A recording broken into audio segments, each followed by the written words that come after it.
Más de 50 años asegurando respuestas. Más de 50 años asegurando respaldo. Más de 50 años asegurando servicio. Somos HMS, expertos en seguros, desde hace más de 50 años.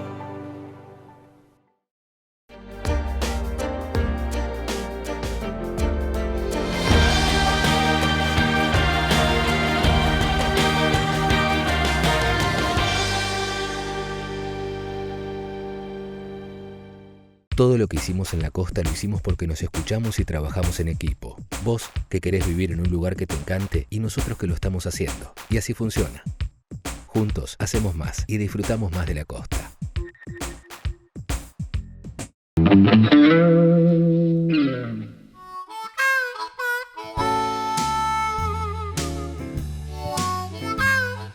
Muy buenas noches, bienvenidos a esta nueva emisión de Triple Impacto en estos sábados a la madrugada que ya hemos acostumbrado a que nos acompañen. Hoy tenemos la presencia de un colega, un periodista realmente de gran nivel, y me encantaría que presten mucha atención a los temas profundos que él aborda. Lo aborda en sus artículos publicados, lo aborda en sus charlas, y gracias a Dios hoy nos dio la alegría de acompañarnos y compartir todas esas inquietudes que él tiene con nosotros. ¿Lo vemos?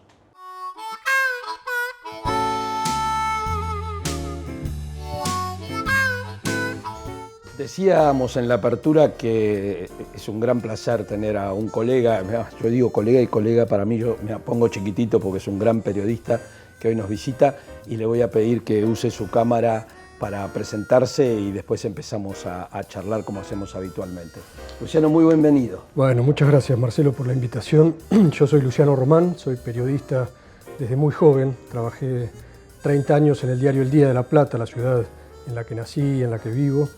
Y desde hace ya varios años soy columnista en La Nación y ahora periodista de la redacción de La Nación, donde cumplo una responsabilidad como prosecretario de redacción. Muchísimas gracias de nuevo por estar acá en Triple Impacto con nosotros. Y Luciano, realmente cada vez que escribís en La Nación hay una cantidad de gente que vibra con lo que escribís por un montón de razones. Quizás yo voy a empezar bien al revés, como se empieza, viste que todo el mundo empieza ensalzando, yo voy a empezar no criticando, sino poniendo cómo le parás los pelos a un montón de gente cuando escribís sobre lo que mucha gente, hay una corriente de pensamiento que cree que es lo políticamente correcto, y vos le llamás la atención sobre, me parece que esto no va por acá. Desde, yo voy a hacer algunas menciones a artículos que Luciano escribió, pero la toma de las escuelas, si preferimos a Paloma Herrera o a Baradel, si tenemos esta cosmovisión cultural que hace que la cultura del esfuerzo haya desaparecido y demás. Y como este es un programa que trata sobre sustentabilidad, y muchas veces hablamos del cuarto impacto, y el cuarto impacto es claramente el cultural, de eso se va a tratar este programa con Luciano. Así que te puse el desafío al revés. Está bien, Me parece que, ¿qué pasa con los que no te felicitan? Porque yo veo en las redes mucha gente, veo, y Luciano, alguien tiene que decir lo que vos estás diciendo, y otros que dicen... No, por supuesto que los que arriesgamos una perspectiva sobre las cosas, una opinión, una visión sobre lo que nos pasa, nos arriesgamos al debate y a la confrontación de opiniones, y eso es muy sano, naturalmente. Claro que sí. De manera que yo encuentro tan constructivo aquellos que me leen con entusiasmo y con coincidencia, como aquellos que lo hacen con espíritu crítico y con desacuerdos, inclusive a veces ásperos. Y me parece que ahí hay una riqueza, ¿no? Es una de las cosas que tenemos que cultivar y que recuperar en la Argentina, y una de las cosas que hemos perdido, que es la capacidad del diálogo, del debate constructivo, civilizado, apartado de la hostilidad, de la agresión, de la descalificación del otro. Me parece que ahí hay un desafío interesante. Dicho esto, te metés bien de lleno con lo que uno llamaría valores tradicionales. Y de alguna manera podemos decir, algunos dicen antiguo, yo realmente estás acá porque el programa y nuestra línea de pensamiento coincide con lo que vos decís. Pero ¿por qué crees que estos valores tradicionales, como bien mencionábamos, el respeto, el esfuerzo, el diálogo, la convivencia, la empatía, se deterioraron tanto? Yo creo, Marcelo, que tenemos en la Argentina un deterioro muy profundo de cosas que nos cuesta identificar a simple vista. Estamos demasiado pendientes de la coyuntura, creemos que el problema está en las fallas de la economía, en las fallas de la política, en las fallas del gobierno, y sin duda que ahí hay un nudo de problemas gruesos y capitales, pero me parece que hay como una segunda capa del deterioro argentino que tiene que ver con los valores, con las cosas que hemos ido perdiendo en nuestros códigos de convivencia, ¿no? Y con ciertas nociones de cómo se construye la convivencia, cómo se construye la vida en sociedad.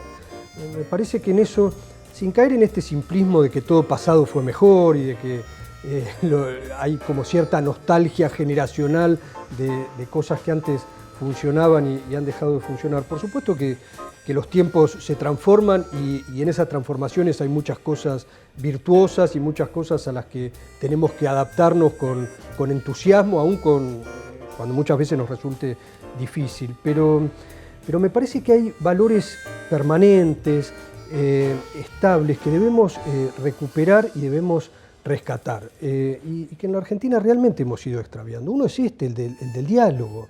Otro es el de la noción del esfuerzo, ¿no? de la calidad. Cuando ponemos la lupa en la educación, y yo sé que ustedes lo hacen con mucha seriedad y con mucha constancia, bueno, ahí vemos que la escuela pública en la Argentina, para tomar una institución vertebral de nuestro país, como fue la educación y la enseñanza sarmientina, se ha deteriorado, pero absolutamente en todos sus rasgos, ¿no? Basta ir a una escuela hoy para ver el deterioro edilicio, y detrás de ese deterioro edilicio que se ve a simple vista y que puede ser como la primera imagen de esa decadencia, hay un deterioro de la calidad docente, hay un deterioro del hábito del estudio, hay un deterioro del sistema de premios y castigos en el buen sentido que fue construyendo ese proceso de la enseñanza.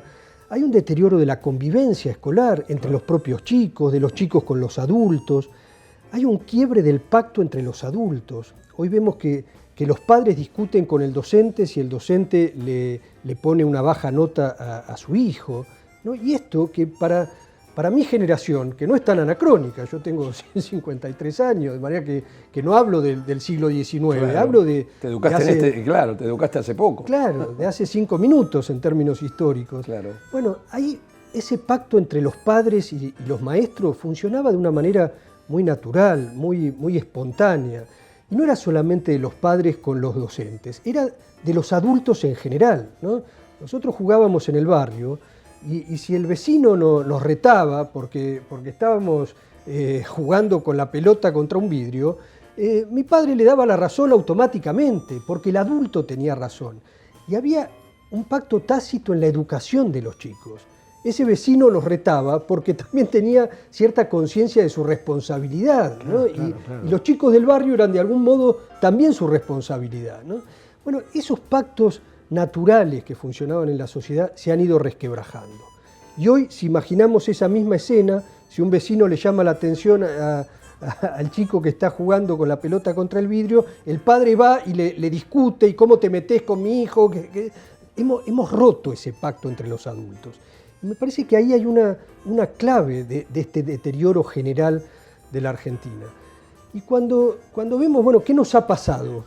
Aquella pregunta un poco vulgar, pero que se ha institucionalizado de Vargas Llosa en conversaciones en la catedral, cuando preguntaba, bueno, ¿cuándo se jodió el Perú? Y cuando nosotros nos preguntamos cuándo se jodió la Argentina, bueno, generalmente tendemos a responsabilizar a uno u otro gobierno, según nuestros sesgos políticos, nuestras simpatías, pero me parece que tenemos que mirarnos más a nosotros mismos, ¿no? Y ver este tipo de cosas, ver cómo hemos ido quebrando esas normas que no hacían a la política, aunque son parte también de la política. Ahí te hago una pregunta que me surge de escucharte, y es, uno en general cuando quiebra una norma o cuando quiebra un código o un hábito, lo hace porque teóricamente va a tener una ventaja, pero este no parecería ser el caso, sino que todo lo contrario es lo que nos pasa cuando quebramos todo esto, vamos para atrás en lugar de para adelante. Sí, vamos para atrás y vamos consolidando, Marcelo, un estado de anomia generalizado, ¿no? Que a mí me parece que es otro de los grandes quiebres de la Argentina. Si hoy miramos alrededor, vemos que vivimos en un estado de anomia, ¿no? donde las normas, desde las más pequeñas hasta las más grandes o significativas, se rompen con displicencia, con naturalidad. Vemos como la relación que hemos ido construyendo con el espacio público, que yo creo que es un síntoma muy claro y es una diferencia muy nítida con cualquier otra sociedad que miremos con atención. Los que hemos tenido, vos seguramente has recorrido buena parte del mundo, los que hemos tenido la oportunidad y el privilegio de viajar, vemos muy a simple vista que en cualquier sociedad organizada del mundo el respeto al espacio público es una cuestión sagrada, ¿no? Es una cuestión sagrada en la que además todas las sociedades se ven comprometidas. No es una cosa que solamente debe resguardar o custodiar el gobierno, el Estado, sino que el propio ciudadano se hace cargo de... Nosotros hemos roto eso. Vemos cómo tratamos a los parques, cómo tratamos la calle. Ahí quería ¿no? llegar, justamente, fíjate cómo engancha todo hasta con el ambiente, porque bueno, nos olvidamos que los bosques nos hacen respirar, que los océanos y las lagunas nos van a dar el oxígeno que sale del agua, y esto lo hacemos todo. Ahora, lo pasamos por arriba. Ustedes trabajan en eso, Marcelo. Cuando uno recorre cualquier playa argentina, cualquier bosque en la Argentina, los parques nacionales, vemos que se ha ido perdiendo el respeto por eso que es el bien público, ¿no? Y que es, además de lo que depende nuestro futuro, de poder preservar, cuidar, conservar esos recursos naturales, tenemos desprecio por esas cosas. Y hemos ido involucionando, porque la Argentina fue un modelo en esta materia. Inclusive cuando ni siquiera se hablaba de ecologismo, cuando no se hablaba de medio ambiente. Yo mencionaba en la presentación, soy de La Plata. La Plata fue fundada a fines del siglo XIX con un concepto de diagrama urbanístico. Fue la primera ciudad higienista, le llamaban en esa época del siglo XIX, en 1882. Y el higienismo era el ecologismo de ahora. O sea que ya en aquella época había una enorme conciencia de esto. Y La Plata se fundó con un diagrama que contempla una plaza cada 6 cuadras. Es la ciudad más verde del... Bueno, ahora hoy cualquiera que recorra La Plata, que es nada menos que la capital de la provincia más importante de la Argentina, ve a simple vista el deterioro de ese patrimonio. Y de ese deterioro nos tenemos que hacer cargo todos, claro, porque es un deterioro al que contribuimos los propios ciudadanos. Entonces me parece que esa mirada de qué hemos hecho nosotros para estar donde estamos, es una mirada fundamental. Y esto es un poco lo que yo trato de plantear en mis artículos. Me gusta mucho esto del desafío y de entender de dónde vienen, ¿no es cierto?, estas cosas, y me parece que estamos poniendo puntos de partida muy interesantes y yo diría, quizás no tan novedosos para nosotros, pero hay como una... Vos sos comunicador y nosotros intentamos comunicar también. Hay como una resistencia a aceptar que hay una realidad más positiva y que hay acciones pequeñas, nosotros acá siempre decimos lo chiquito es mucho, que nos pueden llevar a mejorar todo esto. Y ahora me gustaría ponerme en la parte positiva y propositiva de esta charla, y es, ¿dónde ves esperanza? Sí, a mí eso me parece fundamental. Me parece fundamental que además lo marques con esa claridad, porque yo creo que también hay un riesgo que enfrentamos, que es el de mirar con excesivo pesimismo lo que nos pasa, ¿no? y caer en una especie de resignación, de derrotismo, y eso es altamente peligroso porque va alimentando una simbiosis negativa. Yo creo que hay muchos argumentos y muchas razones para la esperanza en la Argentina. Primero, que en muchos aspectos, así como vemos este quiebre de determinadas normas, también vemos en las nuevas generaciones una cultura y una concepción de las cosas que es muy alentadora. Los chicos tienen en relación, por ejemplo, al medio ambiente, una actitud natural muy distinta de la que tenemos sus padres y de la que tuvieron sus abuelos. Aun cuando podamos ver también lo que mencionábamos antes, el deterioro, el descuido, sí, claro, el riesgo en el que se cae en ese contexto de anomia, pero si miramos para adelante y para el futuro, creo que la actitud de los más chicos, sobre todo, es una actitud muy, muy positiva y muy esperanzadora. Creo que además en la Argentina, Marcelo, está lleno de elementos que nos permiten alimentar esta esperanza. La Argentina es una sociedad creativa, es una sociedad resiliente, es una sociedad que ha encontrado la manera de de recrear su propio destino a fuerza de fracasos, de frustraciones. Y me parece que ese espíritu sigue latiendo en la sociedad argentina, aun cuando a veces nos cuesta identificarlo. Pero la Argentina, aún con todo en contra, con viento de frente, ha producido 11 de los unicornios más destacados del mundo tecnológico y digital, admirados por el mundo, ha creado nuevos modelos, ha creado, los argentinos en el mundo brillan por su talento, por su creatividad, por su capacidad de trabajo en equipo. Me parece que ahí hay la cuestión simbólica de nuestras relaciones afectivas, cómo cultivamos la amistad, cómo cultivamos los lazos de solidaridad espontáneos en la sociedad. Son cosas que están vivas, que las vemos una y otra vez en distintos contextos y que me parece que en conjunto permiten mirar el futuro con mucho optimismo. Pero claro, también hace falta una autocrítica y hace falta ser muy exigentes en el debate sobre lo que nos pasa, ¿no? Porque si no caemos en cierto conformismo, que también ha sido un defecto de la sociedad argentina. Me parece que en esa diagonal, digamos, entre la esperanza y la autocrítica, entre mirar lo que nos pasa con franqueza y con honestidad y al mismo tiempo ver cómo nos proponemos revertir nuestro destino, me parece que ahí está el desafío.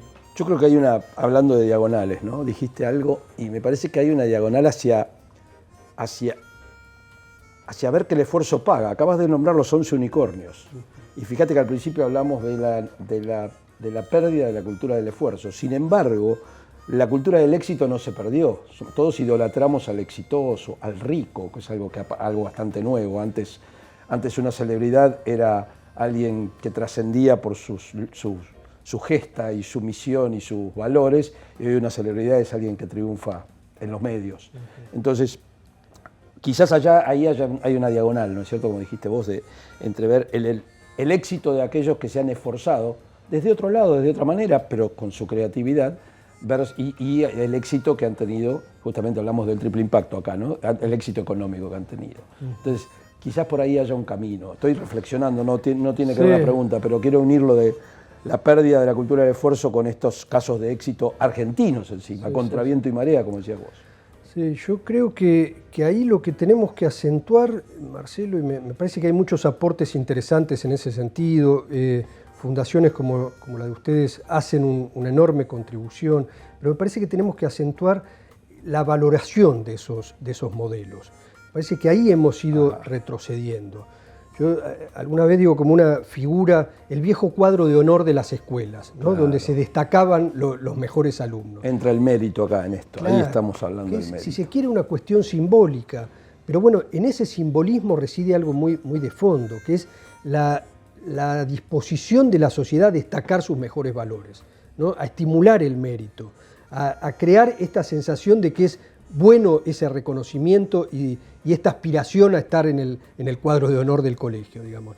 Me parece que ahí empieza por la educación, pero después se prolonga en otros ámbitos o se extiende a otros ámbitos de la sociedad. Hemos ido estigmatizando esto del premio o del reconocimiento al mérito, ¿no? Y hemos ido igualando para abajo, hemos ido desarticulando aquellos mecanismos que tendían a exaltar estos valores, ¿no? Me parece que ahí hay un aporte para hacer desde la sociedad civil. Ya digo, muchos se hacen.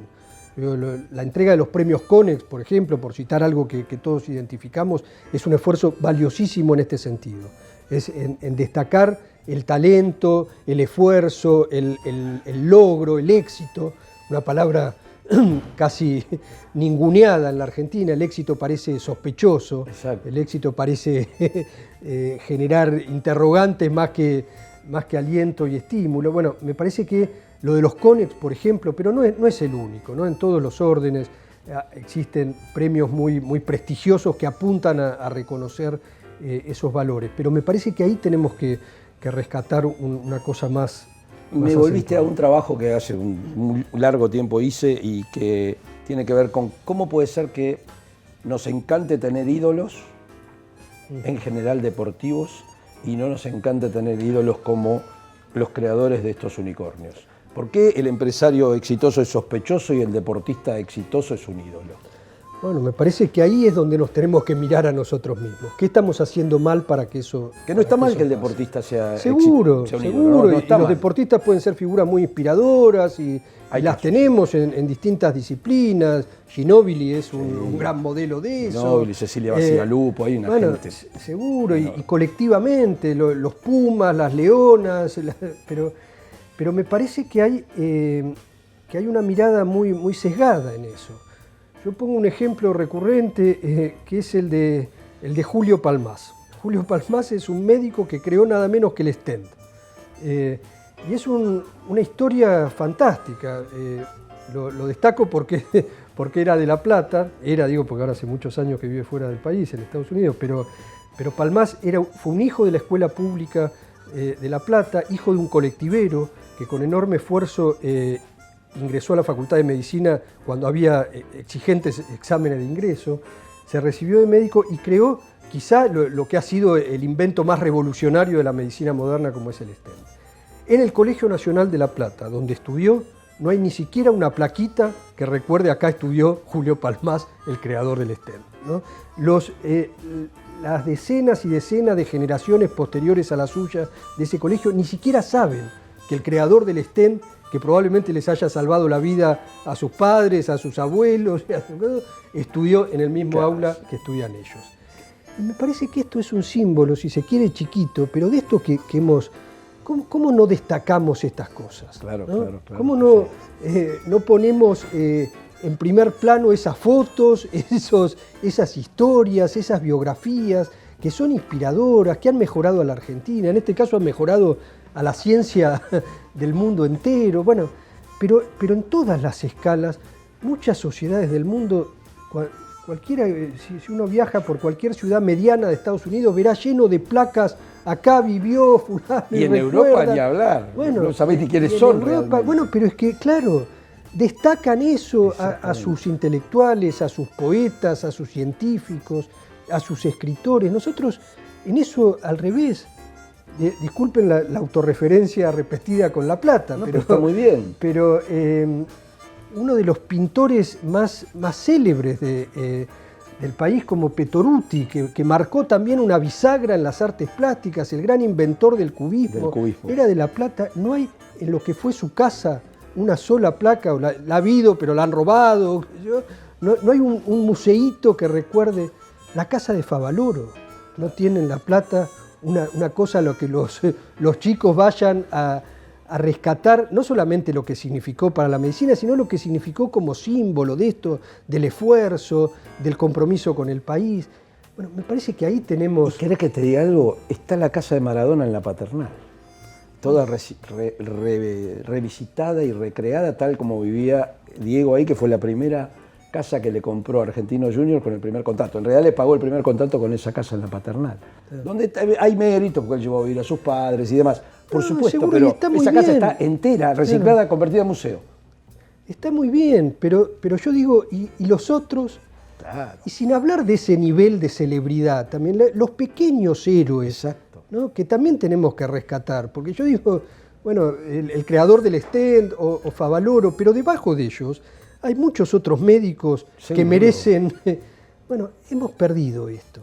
Hemos perdido la posibilidad de inspirar a los más jóvenes a través de estos ejemplos, ¿no? Hemos ido rompiendo esa cadena de continuidad que significa el modelo de los abuelos para sus nietos y de los tatarabuelos para sus tatarabuelos. Bueno, me parece que ahí, desde la sociedad civil, podemos hacer una enorme contribución. Por supuesto que también es fundamental el rol del Estado en esto, pero no esperemos tanto del Estado, digamos, pongámonos nosotros a ver cómo hacemos en este plano contribuciones y aportes que marquen un poco la diferencia.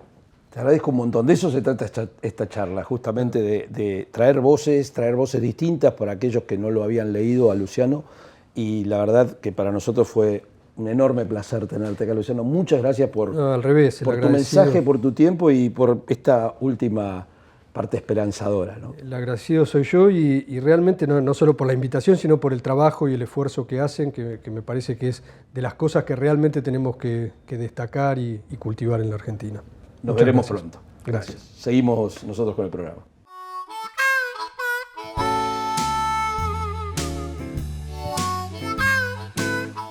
Les decía antes de empezar que íbamos a abordar temas profundos, ¿no? Bueno, realmente qué bueno esto de mirar el otro lado y que no todo lo que es la corriente mayoritaria de opiniones o la que creemos que es mayoritaria es lo que va y lo que nos va a llevar adelante. Escuchar otras opiniones, impulsar el debate, ver que hay esperanza, tiene muchísimo que ver con la sustentabilidad. Así que le agradecemos de nuevo a Luciano Román habernos acompañado y espero que todos lo hayan disfrutado como lo disfrutamos nosotros. Nos vemos la semana que viene.